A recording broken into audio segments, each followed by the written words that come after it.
Welcome to Managing AI in the Arts. I am your instructor, Kent Youngblood. Below you'll see my contact information. Always feel free to reach out to me via text or email if you have questions on any assignment, discussion, or a lecture. So a little bit about me. I've been working in the television and film industry for over 30 years. And about in 2020, I started really getting interested in AI, generative AI, and how to use it, how it can be incorporated into my workflow, and am fortunate enough to be able to pass on some of the information I've learned in this class. So, course overview that we've got here, you know, AI is a very broad term. We can talk about all of the different types of it. We're going to focus on one type, which is generative AI. We'll get into that, but we'll hit some of the other areas as well. So some of the things we're going to try to do in class is learn how AI systems generate creative content, assess the impact of AI on creative industries and cultural institutions, evaluate ethical, philosophical, and social implications of AI. Best of all, we're going to design and produce AI-assisted creative works. And then hopefully you'll leave with the idea of being able to develop strategies for your own work or place of business for integrating AI tools into those things. The use of AI in class. You know, it's a little bit broader than most AI uses in other kinds of classes. We're here to learn and create. We're not avoiding learning. We're trying to experiment with AI on this. And we're trying to understand meaningful AI assistance, the tool plus the task. How do we make it work for us? Some other kinds of things: do not paste private or sensitive information into public tools. That's always a problem. Big thing, we'll talk about hallucinations, but you always want to verify the content you're getting from AI to make sure it is correct. I've ran into lots of issues where there were mistakes made. So verify the facts and make sure AI cites sources. That'll help you in the long run. And then, obviously, we're ones that are very sensitive to the idea of plagiarism, taking other people's content. So respect living artists and communities, avoid deep fakes or mimicry as you can. Assessment in this class, we have basically 4 things we're doing: attendance and participation. You got to show up.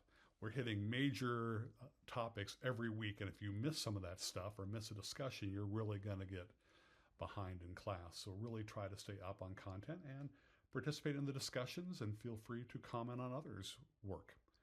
The discussions are based on the lecture and a lot of the readings I'm giving you, things like can AI be creative? And I try to come up with thought-provoking questions that you can think about. There are workshops in this class where you're going to use a variety of different tools. It might be for writing, it might be for designing, it might be for ethical use of AI, lots of different things. But we have workshops, and then we end the semester with a big final project where you're producing an AI-assisted creative work. It can be lots of different things. We'll go into detail on it, but it can be a story, artwork, poem, video, along with an analysis paper on that. That's the big final project at the end of the semester. That's the grading criteria, basically what we have, the kind of the breakdown of stuff there. Final project, I mentioned this. Again, the whole reason of using generative AI is to create something with your own kind of style, tone, and voice in what you want to do. So our focus on this creative project using AI is to direct, iterate, and curate the AI. So you'll design and produce an original work of some sort, and then you'll analyze how AI helped you. How to shape it, what does it mean when you work with AI, and then you will record yourself presenting your project to the class and include a short reflection on how you thought it went. It's a fun project because it can be almost anything. And when we get closer to that, I ask everyone to reach out to me and kind of give me their thoughts of what they're thinking about, and I'll have my feedback about what would probably be the most successful for this class. So we'll go through a kind of a curation process on our own, brainstorming back and forth of what would be a good idea personally for your final project. What is AI? So that's a huge, huge issue and topic there. When you think of AI, I'd be curious what comes through your mind. We've seen robots and artificial intelligence through the years, and some are benign. Think of WALL-E, sweet and innocent, or more helpful, like C-3PO or Rosie the maid in the Jetsons. There are more helpful kinds of AIs and robots. Or it can be more nefarious, the HAL 9000 in 2001, A Space Odyssey. Everyone has different views on it, but I would love to know what your emotions are revolving around AI. As we go through this course, your answer might change as you learn more things about it, because we'll clarify things about what AI actually is, what creativity is, and what authorship really means in this age of AI. If I put a simple definition on AI, it is a machine-based system that basically from the input it receives and generates output. So it creates information from the input it receives. These outputs can be almost anything from a prediction model or a decision to a song or a piece of video. It can be lots of different things. That's what AI is, a machine-based system that infers from the input it receives and how it generates the output. I think of AI sometimes as a Star Trek style supercomputer. It can be a lot of different things. We can look at kind of the different categories that we have of AI. It can be predictive. Predictive things like Kalshi, that basically predicts everything from the Golden Globes to election results to sports results. They're basically using statistical analysis to identify patterns, anticipate behaviors, and forecast future events. So I mentioned Kalshi, Palantir, H2O. Almost every major tech company has a predictive AI, IBM, Microsoft, Google, and many others. That's one big realm, and we're not going to go into that one at all in this class. The next one is generative, where we're spending most of our time on that. Generative AI produces content, text, images, videos, audio, software code, and other types of form of data. And you'll think of lots of different things. You think of Midjourney or Sora or Nano Banana, things like that. Those are all generative AI types. The final one we look at is assistive AI. And these are really that help perform existing tasks faster. So any of the big ones that you think of, like ChatGPT, Claude, Gemini, while they have generative capabilities, they're also assistive in other ways because they can help with tasks in a lot of different ways. So we'll delve into that a little bit, but we spend most of our time in the generative AI world. Quick history of AI. Really, we can start with Alan Turing. So he was a British mathematician that became famous during World War II and breaking some codes from Nazi Germany. But he also was a foundational figure of computer science and artificial intelligence. He was the first person, or one of the first, to ask the question, can machines really think? And Turing's key thought was that we don't try to define what think is. I thought, was that if we get around the debating about what thinking is and how it works, it doesn't lead anywhere. So what he wanted to do is replace the idea of what to define thinking is to a more testable question. So he came up with a Turing test. And the Turing test was basically a behavioral test that was a pass-fail test to see if we could tell the difference between the output of a human and a machine. And so a judge would interact through the other two through only text. So we didn't hear voice or appearance or any physical cues. We only saw the text response. And then the judge would determine whether it seemed like it was human-generated or machine-generated. If the machine passed the conversational exchange, the judge really can't tell which respondent is a machine. So that's really the interesting thing. Can we tell the difference of, with a Turing test, whether it was human generated or machine generated. Now, an important thing to put on this one is his test didn't figure out if the machine answered correctly. His test basically was, did the machine answer in a way that is indistinguishable from human in that context? So can we tell the difference between what a human said and what a machine said, whether it's factual or not? That's the whole big thing. So that's a big step when we start talking about machine learning and other kinds of stuff in AI. In the creative domains we think about, the Turing test is quite a provocative question, because if we can't tell whether a poem, a song, a painting was made by a human or a machine, does that count as creativity or only as an imitation, a mimicry?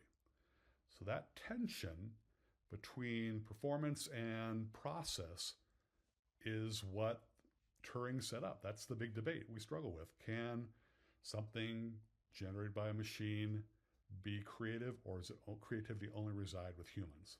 Big question that we'll talk about in this class. Some other things that happened in the history of AI. 1956 to be specific, 1950 rather, we have Turing proposing basically his test in the imitation game. Then we've got, in 1956, the Dartmouth workshop, where a small group of researchers gathered at Dartmouth to propose a very bold idea that aspects of learning and intelligence could be described so precisely that a machine could simulate them. They called this new idea artificial intelligence. We fast forward to the 1980s, and AI goes commercial, because then we start getting into software programs, expert systems that were built with all sorts of sets of human-written if-then rules. If this happens, then this would go ahead and occur. Companies like that, because they're explainable, you could trace exactly which rules produce the answer. So that was a big deal. Go to 2012, a big turning point, because we started seeing deep neural networks that were performing older computer models. They use lots of data, they have faster hardware, and better training tricks. So instead of programming rules of what a cat looks like, the system could learn the features of what a cat was from examples, and that would have edges, textures, shapes, those types of things. That was big, because that was the beginning of modern AI's acceleration in vision, speech, translation, and eventually creative tools that we use. 2017, we saw the idea of transformers, which were attention-based models. Again, attention means the model can decide what parts of the input matter the most. So it would be selective in what it wants to deal with first, and then leave other things later on. Again, it's like the idea of a reader focusing on certain words in a sentence. So that's when we start getting this idea of giant language models that write, summarize, translate, and later generate images and audio. Big deal. AI, especially generative AI, comes into its own in 2022. That's when generative AI becomes a cultural event, not just a lab demo there in science labs. Text-to-image systems and chat-based tools become widely accessible. Think of ChatGPT as being one of the big ones that came first. Suddenly, anyone could generate images, scripts, lyrics, marketing copy, or concept art in minutes. Big deal. And then finally, we get to 2025, people can't really tell in a lot of cases whether an image, a song, a voice, or a video was made by a human or generated by AI. So we hit back to that Turing test that we had at the beginning here. We're at that level where it's almost indistinguishable. So that leads me to the idea of what is creativity. Well, creativity has lots of definitions, but original novel is one of the criteria that we think of when we think of creativity. So novel doesn't mean it's never been seen anywhere. It just means it's not a direct copy. It's not plagiarism. It's not a duplicate. It's not obvious. It's not the first kind of predictable answer. It defaults from, conventional patterns type of things. So it's not purely conventional.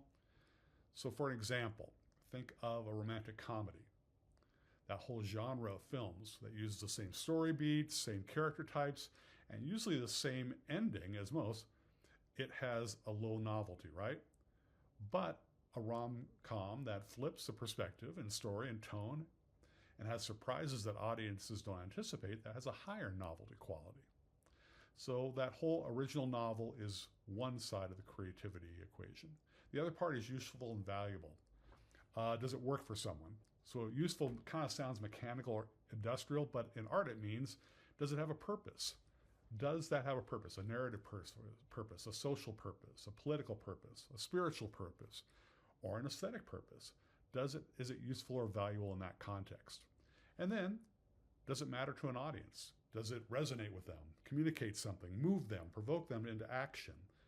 That's an important part as well. And finally, does it work in the context? Does it work within the genre, the medium, the venue, the culture, the moment? So does it kind of work as a piece of creativity? Think, for example, like a really original poem that no one can understand what it means or connect with or feel. That could be really a novel poem, but not really valuable because the audience doesn't really get it. Converse that with a very simple, serviceable article about poetry style and poets could be very valuable to people, but not very novel. So what this means is basically something isn't creative just because it's new. And it isn't creative just because it works. It's got to be both. So it's got to have both the original novel idea and the useful and valuable idea as well. Creativity. When we think about creativity over the years, it really kind of came into three kinds of categories of how we would look at creativity in terms of stories. And these stories kind of shaped how we viewed assigning credit to something that was created, the value of it, and the responsibility. The first one is divine inspiration. When we think of divine inspiration, it's that spark from elsewhere, that the gods basically blessed us with the ability to imagine and create. It's the oldest story. It's a muse, a spirit. It's a God-given talent type of thing. In this view, the artist is a vessel or receiver of creativity, someone who channels something bigger than themselves. The next one would be kind of a human craft, time, effort, a combination of skill, practice, and taste. The idea of human craft believes that creativity is not magic. It's basically created over time. It's a craft. It's the outcome of practice and technique, taste, iteration, feedback, and revision. In this view, the genius moment is usually built on hundreds of smaller decisions and years of training. You don't do instantly human creativity out of the box. It takes all the effort and skills and time that you did to create something creative. The final one is machine creativity. And that's creativity as a process that can be modeled. And this is the newest one, obviously. This is where we start getting into AI. And it argues that if creativity is part of a process, so process being generating variations, exploring different combinations, refining the content due to different kind of constraints and barriers or guardrails we put upon it, then the idea is that some aspects of creativity can be modeled, simulated, or augmented by machines. It's a big idea there. Now, that doesn't believe that a machine has feelings or consciousness. It's more like the behavior looks creative under a certain criteria. So when we think of creativity from a machine standpoint, we're framing AI as a partner, a tool, or a system that explains your idea. That's kind of heady stuff, but that's kind of the different areas of creativity we look at, with machine creativity being the newest. In his book, The Creative Code, Marcus du Sautoy kind of explored some of these new developments in AI and machine learning. It's on your reading list. You don't have to buy it, but it's a fascinating book on artificial intelligence and creativity. I definitely recommend it. And he wonders if AI becomes so sophisticated it can learn what it means to be human. And AI can crack the creativity code, almost that divine inspiration that machines could get there. Or is AI basically just stuck in their patterns of training data and can never get beyond that. Interesting stuff. So when we think of human creativity versus machine creativity, it's really important to kind of start and look at a difference between the two of them. So we're usually mixing up different things when we talk about creativity. So I'm going to separate the roles about what humans provide uniquely and what AI systems provide uniquely. And then what happens when we combine them, basically. So for humans, they embody the experience of the emotion. So humans create from a body in the world. We get tired, we fall in love, we feel grief, we feel fear, pride, shame, joy, all sorts of emotions. Those experiences create an emotional truth behind what we create. There's emotions behind a song lyric, or the way an actor performs, or a visual image. I mean, think about every great breakup song that's out there. It's not just the words or the melody, it's a moment. It's how it felt to them, what it cost them, what it changed. So there's a feeling and emotion just embedded in that song that makes it uniquely human. Another thing is the idea of intention, values, or lived context. We have intent. Humans want to communicate something. They want to persuade someone. They want to confess something. They want to criticize something. So that's part of the intent we have. We want to do something. We also have values. We have ethical lines we don't cross. We have cultural commitments we adhere to. We have personal beliefs that guide our lives. All those things basically make us uniquely human. Social relationships and accountability. Creative work happens inside social systems. We have our clients, we have our friends, we have collaborators, we have audiences, we have larger communities.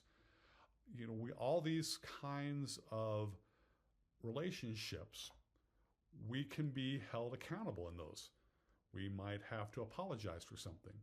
We might have to explain our intent, accept consequences, repair the harm that we cause, negotiate the meaning. All those things are moral things that we deal with as humans. AI can't be morally accountable. The responsibility for what we do always lands on humans and institutions, not on machines. Finally, for example, I guess on that, a piece of work that was created through AI, but was human at least prompted. Maybe it has a stereotype or persuades misinformation or is a deep fake.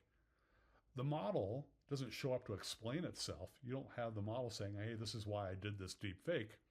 The human publishing it is the one that has to take accountability for it. Finally, meaning making, so interpretation. Humans interpret. We don't just produce content, we decide what it means, and it can mean different things for different people. We connect our pieces of a story and symbolism and lived experience in our creativity. This is huge in the art because we create meaning in our own work. An image can be lots of different things. It can be satire, it can be tribute, it can be critique, propaganda. All depends on how the original human frames that piece of work. So that's what human is and human creativity is about. AI creativity is different. First of all, it learns from training data. So it basically, we give it tons of data. They learn statistical patterns from large data sets of language, images, music, and video. They don't understand the way that we do. They learn that what goes with what. So what's the relationship between one thing to another? The if-then type of thing. If this is this kind of work, then it must go with this kind of work. That's why computers and AI are great at imitations and working with genres, conventions, because they understand, they put things in buckets, and that's how they understand information. AI systems are also very fast at creating all sorts of variations and iterations, much faster than any human can be. They can create dozens or hundreds of options very quickly. So that's kind of an idea multiplier. So that's great if you want to come up with different versions of headlines or mood boards or rewrites of copy or variations of a melody. That's great because iteration is sometimes the thing that takes humans longest to do. And we don't always have the most time for it. AI really is good at that. So, think about if you were working for a design agency and you asked a designer for 10 poster comps over a week. It might take them longer than that to create it. But with an AI, you might be able to produce 50 rough directions in 10 minutes. And then the human would go through those and curate and refine the ones they think are best. AI obviously does not have any lived experiences or feelings. And this is a big deal because AI does not have, desire or suffering or memory about stuff. It can simulate emotional language very well, but it's not feeling anything when it says it. So if your definition of art requires inner experience or intention, AI is outside of that character and outside of that category. It can't feel what you feel. Finally, AI outputs are shared by prompts. We'll talk a lot about prompts in the weeks going forward. AI output is highly dependent on what you ask, what you include in your examples, the constraints you set, the kind of guardrails, and how you evaluate the results. This idea of outputs being shaped is a form of creative direction. All creative directors basically kind of guide us to what they were looking to do. So the better the prompt, the better resulting output. But it also makes the system sensitive to bias, ambiguity, and hidden assumptions. So the prompt isn't a small input. It's more like a creative brief with constraints and then maybe a style or taste filter. We have to spend a lot of time in really fashioning our prompt to get the best output possible. Bottom line in all this, AI is great at generating content or recombining content and making something else. But humans are great at intention, judging art, contextualizing it, and obviously having the responsibility of owning the consequences of it as well. So again, instead of arguing the question, is AI creative? Let's look at more useful questions, like what role can AI play in your creative workflow? And here's a framework I've come up with that shows how AI can work in creative practice. The first is it's a tool. So in tool mode is the most safest way you could use AI. You're the driver. AI is a power steering for the car. It speeds up your execution, speeds up your work with drafting, rewriting, summarizing, fixing, formatting, and maybe tightening up things. You're making the creative decisions, but the AI is reducing the time and the friction it takes to get to that point. Examples of this kind of tool thing would be fixing grammar, rewriting copy for style or tone, creating mood boards, generating headlines, removing errors in an image. That's what the tool does. There's a risk there, homogenization, because if you accept everything AI is doing, then everything starts to sound the same. So that's why you would never accept whatever AI creates on a first prompt. You're always trying to refine it to get it closer to what you think it should be. An important thing. Next thing, as a muse. So AI as a muse basically is coming up with ideas, ideation. So, it sparks ideas. It generates unexpected angles. The output doesn't need to be final. You want it to be provocative. So you're curating. You're deciding what's interesting, what fits your voice, and what's worth developing. But AI is helping you brainstorm how to get there. Example could be, hey, AI, create 20 unusual metaphors for grief. Give me 10 logline twists for a screenplay. 5 visual motifs for memory. 30 poster concepts. 12 chord progressions in the style of Elton John without copying his style. Now, the risk of going through this novelty process is quality. Just because it can brainstorm a whole bunch of things doesn't mean it's going to be good. So weird or outside the box isn't automatically good. Again, you're the curator. You decide what works and what doesn't work. Next one, collaborator. Collaborator mode is when you actually iterate with the AI. You propose something, it responds, you revise it, it revises it for you. This is almost like having an assistant writer or a junior designer or someone to basically bounce ideas off of, like a brainstorming partner. So you're basically going back and forth as a collaborator. Examples could be writing a scene, then asking for rewrites. Maybe you want them to be, 3 versions. One's darker, one's funnier, one's faster. Or you could ask for 3 layout options of a poster and then refine one with some constraints that maybe is like, make this layout less busy, with a stronger hierarchy, more negative space. Now, much like some of the other areas, there are risks involved here. One is over-reliance on being the collaborator, and then voice drift. If you don't keep steering, if you're not doing the creative direction, the work becomes more like what is out there in the AI world instead of who you really are. So you want to make sure it's not drifting into mediocrity. You also want to make sure it's true to what you want it to be. Very important. Next one, the mirror. So mirror mode is basically self-awareness. AI can help you see your patterns. What do you kind of use a lot? It can detect overused phrases or predictable structures that maybe uses in sentences or in your writing. It can also reveal blind spots, maybe bias, representation, certain assumptions you use, or cliches. So for example, the mirror thing might be, what stereotypes might this character description imply? Or is my ad copy excluding anyone based on how it's written? What readings might have a different audience idea behind it? So how would different audiences respond to this? Now it's important to remember that the mirror isn't perfect. AI can't always get your intent, and sometimes it'll apply more of a generic template style to it, which you don't always want. But as a mirror, it can be helpful. Final one is automation. So automation is the most powerful element of AI, but also the most dangerous.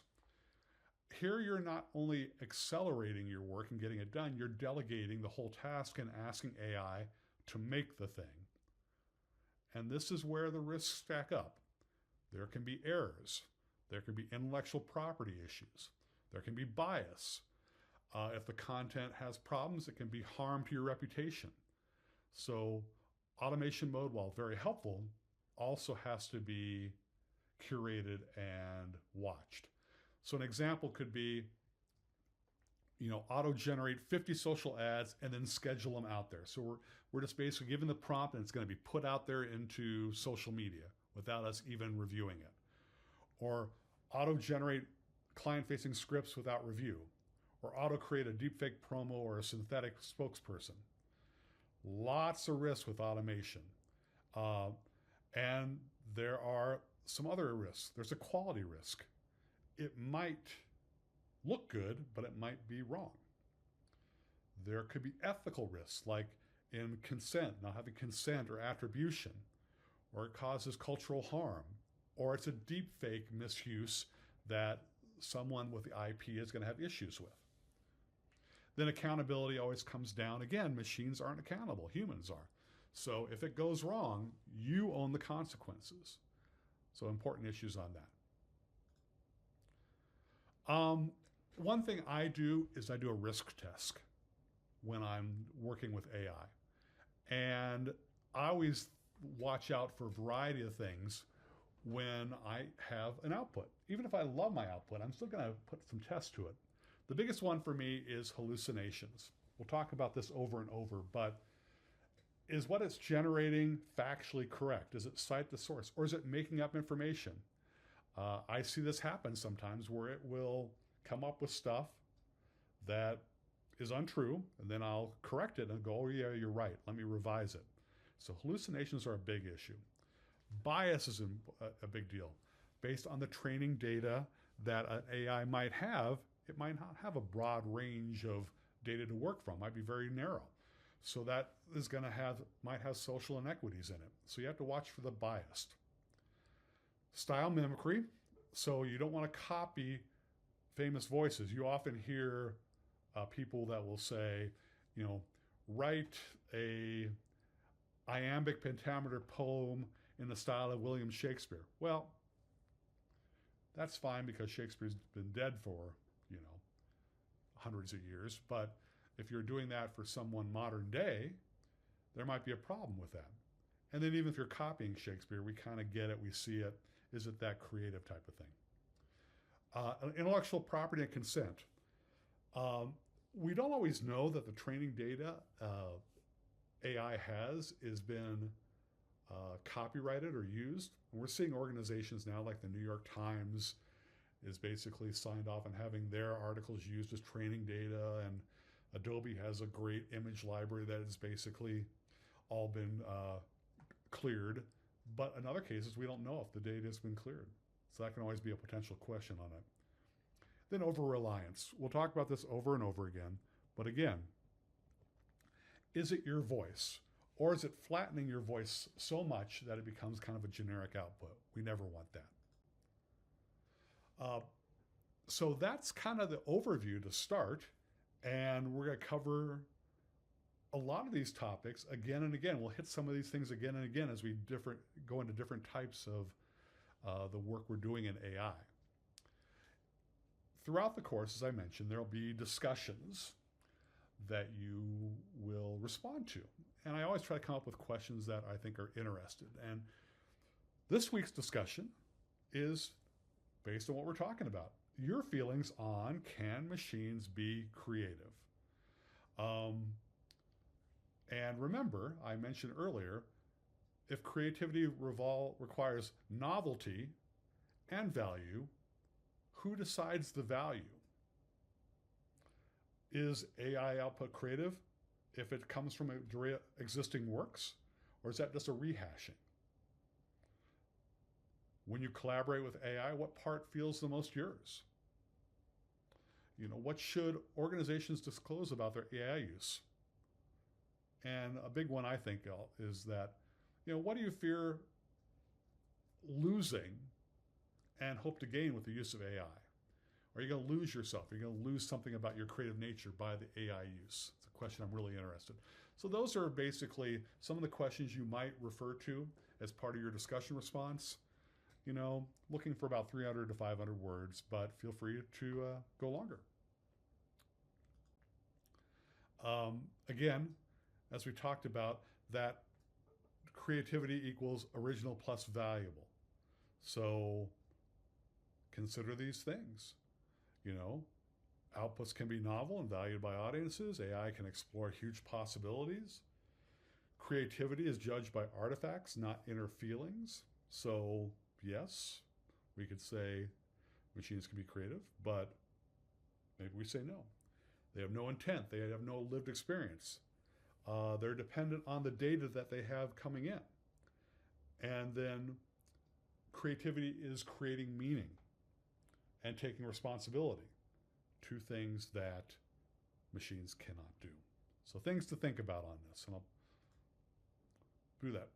As I finish up, as my final slide, I just want to leave you with this. The idea is that we think that AI is in control. It's not. It suggests, but you decide, and you decide how involved you're going to be in it, how much control you're going to take on it. That's the big thing. And I would say a few different things. One is, with a lot of the AI we'll be working with, test before you buy. So approach AI like a tool. It's not magic. Fool around with it, poke it, validate it, set expectations of what it should do, but test it out. And what works for you, use. What doesn't work for you, don't use. I mentioned before that prompts are important. We'll talk about that, but strong prompts equal strong results. The better input you put, the better output you're going to get. There's that old term in computer science, garbage in, garbage out. It's obviously true. We're talking about AI, generative AI. And AI delivers insight, not just automation. It's not about shortcuts. It's about making us think in different ways. That brainstorming capacity. That's helpful. But as I mentioned again, AI suggests you decide. It's your choice. You're empowered. AI expands the possibilities, but at the end of the day, we choose how we want to use it. So I hope you enjoyed that. Look forward to future weeks and seeing your discussion responses this week.